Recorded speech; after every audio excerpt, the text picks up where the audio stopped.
last thing my son said to me before I cut him off completely was, "Dad, we've decided you're not coming to Christmas this year. Colette doesn't feel comfortable having you in her home." Her home. I paid the down payment on that house. I didn't say a word. I just hung up the phone, sat down at my kitchen table in Sudbury, and stared at the wall for a long time. Outside, it was already dark at 4 in the afternoon, the way it gets in November in northern Ontario. The snow had just started. I watched it through the window and I thought about the past 9 years. Every transfer, every bill, every dad. We're a little short this month. And I asked myself how I had let it come to this. My name is not important.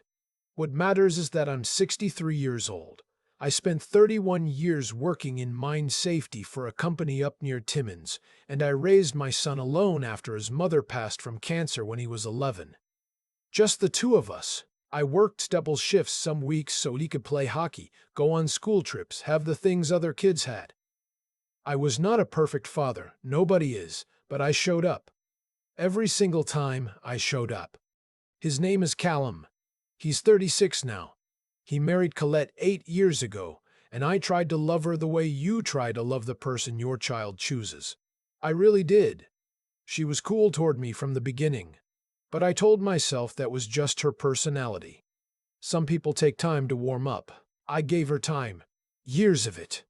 The financial support started small, the way these things always do.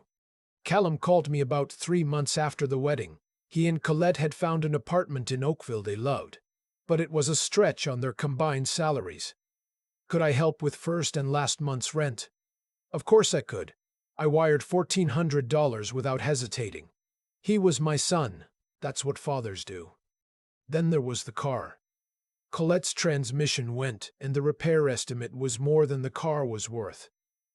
Could I lend them $3,000? I said yes. They never mentioned paying it back, and I never pressed it. Then it was the down payment. They'd found a house, a real house, a detached in Burlington, not huge but solid. And they were $7,000 short of what they needed to avoid the higher mortgage insurance tier.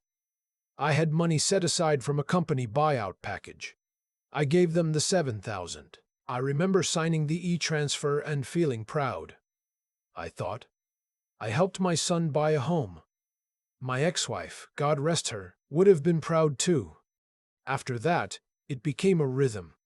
Every few months, there would be a call. Sometimes it was Callum. Sometimes it came through in a text. And sometimes, and this is the part that I only recognized later for what it was, Colette would message me directly. Cheerful, casual messages. Hey, hope you're doing well up there. Quick question. We're trying to book a trip to Portugal next spring and flights are crazy right now. Any chance you could help us out a bit? Even just 1,000 would make such a difference, lol. That lol at the end. Like it was nothing. Like I was an ATM with a family resemblance. I kept a rough tally in my head.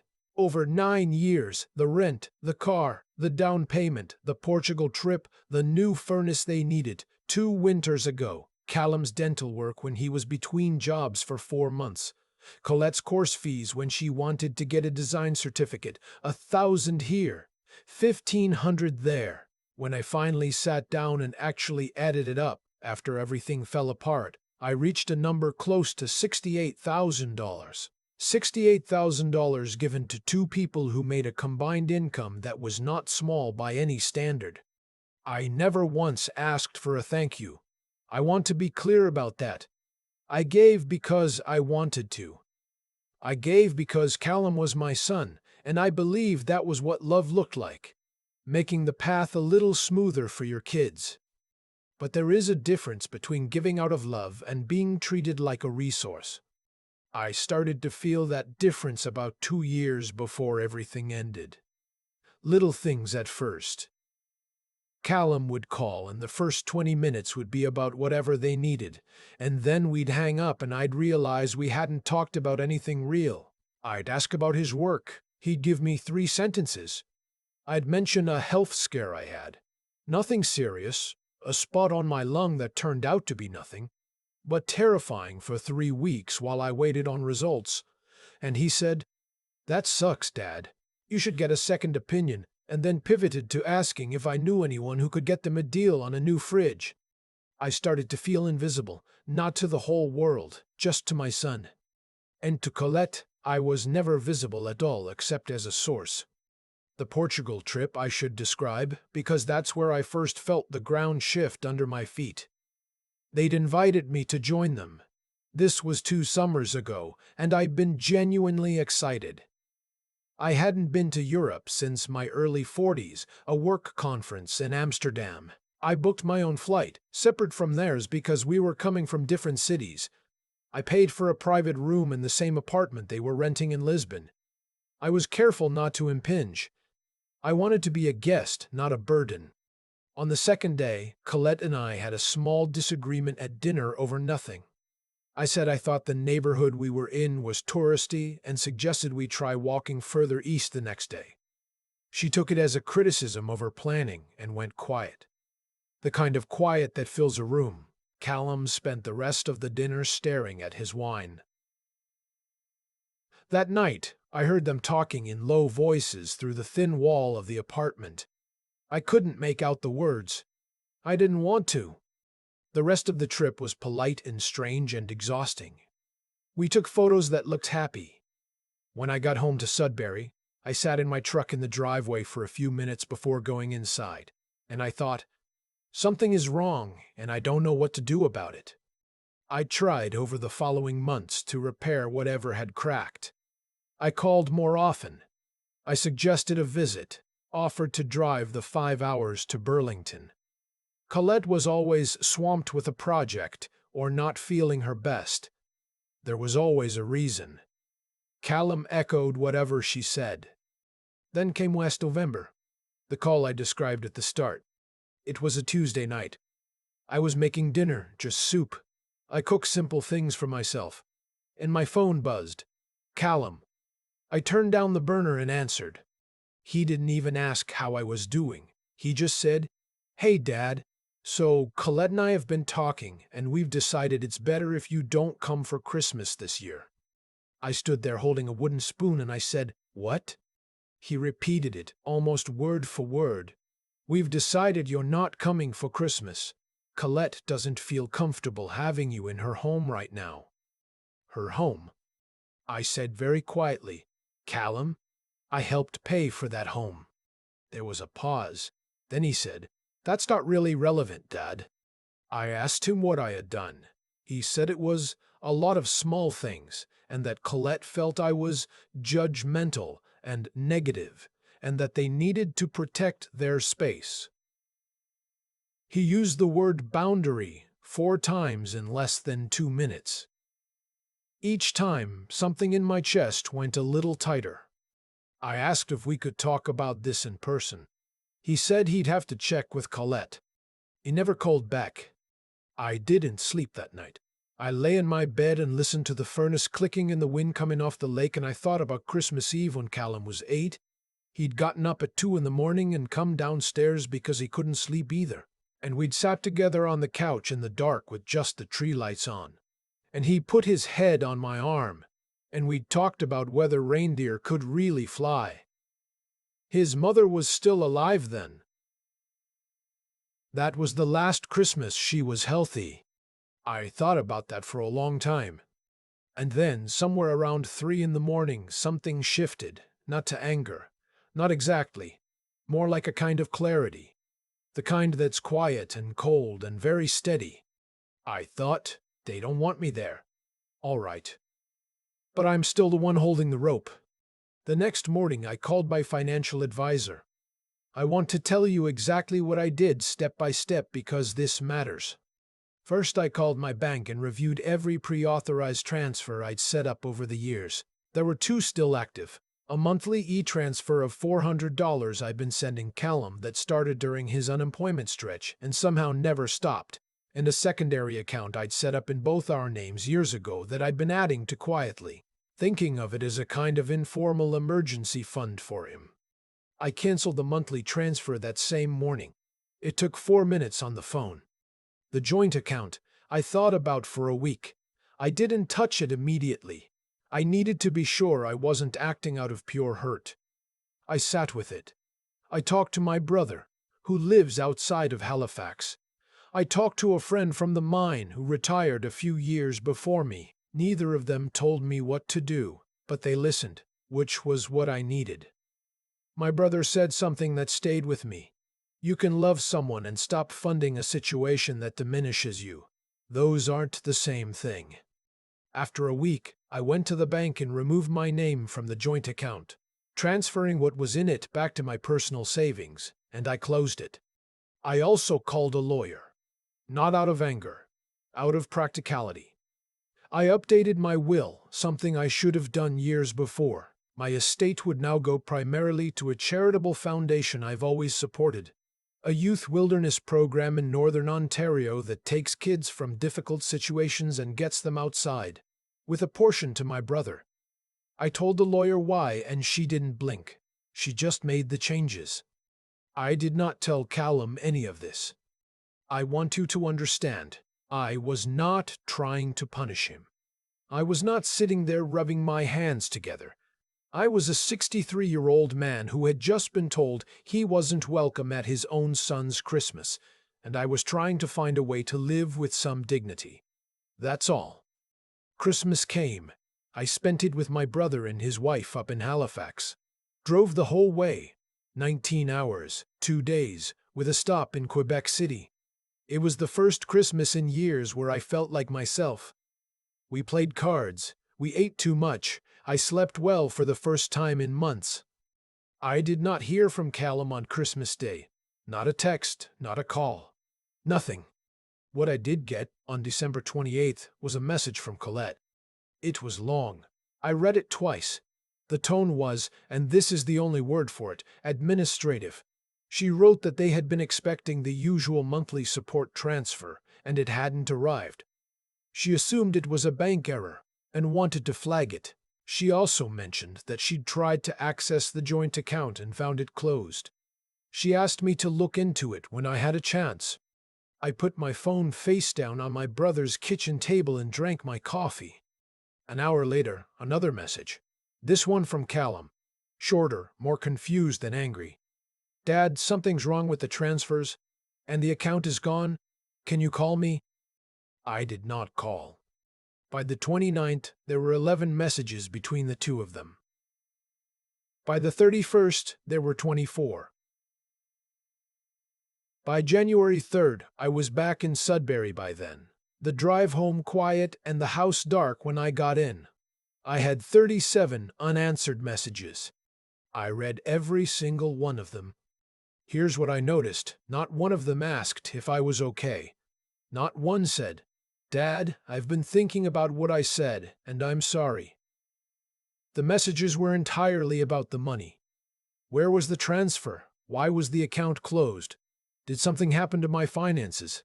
Was I in some kind of trouble? One message from Colette asked, with what I can only describe as genuine bewilderment, whether I had spoken to a financial advisor recently, and whether someone had given me bad advice. The idea that I had made a deliberate decision did not seem to have occurred to either of them. By the middle of January, I had 47 unanswered messages. I finally replied on January 17th. One message, to Callum only. I kept it short. I told him I was fine. I told him the transfers had not been a bank error. I told him I had closed the joint account and updated my financial arrangements. I told him I wished him and Colette well, and that the door was open if he ever wanted to have a real conversation. Not about money, just a real conversation, the kind fathers and sons are supposed to have. He called within 4 minutes of reading it. I let it go to voicemail. He left a message that lasted almost 7 minutes. I listened to it that evening, sitting in the same kitchen chair where I'd taken his call back in November. His voice was, I don't want to exaggerate, his voice was something I hadn't heard from him in years. Uncertain. Young, almost. He said he didn't understand. He said this didn't seem like me. He said Colette was upset. He said he thought we needed to process this together. I noticed he still hadn't said he was sorry. I noticed he still hadn't asked how I'd spent Christmas. I wrote back the next day. Email, not text. I wanted it to be something he'd have to sit with, not something that would vanish in a scroll. I wrote about the 9 years, not bitterly, just factually. I wrote the number $68,000 approximately, not to shame him, but because I wanted him to see it written down the way I had finally seen it written down. I wrote that I didn't regret any of it because I had given it freely, but I wrote that the night he told me I wasn't welcome at Christmas, in the house I helped him buy, was the night I realized I had confused being useful with being loved. I wrote, I am your father, not your financial plan. I would still very much like to be your father, but I am no longer available to be the other thing. I sent it, closed my laptop, and went for a long walk along the Ramsey Lake Trail despite the cold. It was maybe -18 with the wind. I didn't care. I walked for almost 2 hours, and when I came back my cheeks were numb and I want to find the right word, I felt returned to myself, like something had been handed back that I hadn't even realized was missing. Callum responded 3 days later. The email was long and tangled and went through several phases: defensive, then hurt, then something that edged toward genuine, then back to defensive again. He said he hadn't realized how much I was carrying. He said Colette had been going through a difficult period and he'd been trying to manage things at home. He said he was sorry that I felt excluded at Christmas. That last sentence, sorry that I felt excluded, not sorry for excluding me. The difference is not subtle. I didn't respond immediately. I sat with it for another week. What I've come to understand, in the months since, it's April now. The snow has finally started pulling back and the lake is beginning to show itself again, is that I was waiting, my whole adult life after losing my wife, for my son to look at me and see a person. Not a safety net, not a fallback. A person who had given 31 years to a dangerous job so that his son could have a good life, and who deserved, at minimum, to be included in that life. He's trying now. I'll give him that. We've spoken on the phone a handful of times this year. Real conversations. His work stress, my retirement plans, a memory of his mother that came up when he found an old photograph. The last call lasted almost 90 minutes. Colette has not been part of those conversations, and I've not asked about her. I don't know where it goes from here. I'm not a man who deals in certainties about the future. But I know this. I go to sleep in my own house, on my own terms, without waiting for a transfer confirmation or a thank you that never comes. I've signed up to volunteer with that wilderness program, the one I left money to in the will. I take a group of teenagers into the bush twice a month, and we build fires and cook and just exist outside for a while, away from their problems and mine. Last month, one of the kids, 15, quiet kid from a tough situation in Sudbury's South End, looked up at the sky during a clear night and said, I didn't know there were this many stars. I hadn't either for a while, but they were always there. You stop looking up when you're too busy keeping everyone else on the ground. There's a line I keep coming back to, months after all of this settled. Callum said when I told him I'd helped pay for his house, "That's not really relevant, Dad." I've turned that sentence over in my hands so many times, not because it was cruel, though it was, but because I think he actually believed it. That's the part that took me the longest to make peace with. He wasn't lying. He had simply stopped seeing the connection between what I gave and who I was. I had become so reliable, so quietly present in the background of his finances, that I had disappeared as a person altogether. I don't say that to excuse him. What he did, what they did, was wrong. There's no way to frame it that makes it right. But I understand now that my own choices contributed to the situation I found myself in. Not because generosity is wrong. Generosity is one of the best things a person can be, but I had confused generosity with obligation, and I had kept giving long past the point where the giving was doing anyone any good. That's something I had to own. It took honesty, real honesty, the kind that's uncomfortable and slow. to look at 9 years of transfers and conversations and see clearly what had been happening. What I've learned about myself through all of this is that I had all the willingness in the world to sacrifice, but I had stopped applying any judgment to it. My wife, when she was alive, was the sharper one of us. She saw people clearly. I think if she'd been here, she would have said something to me years earlier, gently but directly, the way she always did. I had the strength to keep giving. What I lacked was the wisdom to stop. And stopping, it turns out, required its own kind of courage. Not the dramatic kind.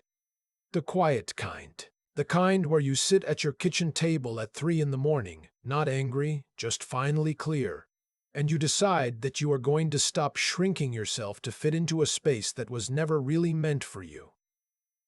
I drove 19 hours to Halifax to spend Christmas with my brother. I walked 2 hours on a trail in -18. I signed up to take teenagers into the bush twice a month so they can see what's above them when the city lights go dark. None of that is dramatic, but all of it required me to choose myself, deliberately without apology, and that was harder than any of the giving had ever been. Callum and I are still finding our way. The last call we had was 90 minutes and we talked about his mother. That's progress. Real progress isn't fast and it doesn't announce itself. It shows up in small moments, like your son saying her name out loud without either of you changing the subject. I think about that kid from Sudbury's South End who looked up and said he didn't know there were that many stars. 15 years old and already carrying more than most adults I know. He just needed someone to take him somewhere quiet and point upward. Sometimes that's all any of us need. Someone to stop, look up, and remind us that the sky didn't get smaller. We just stopped looking.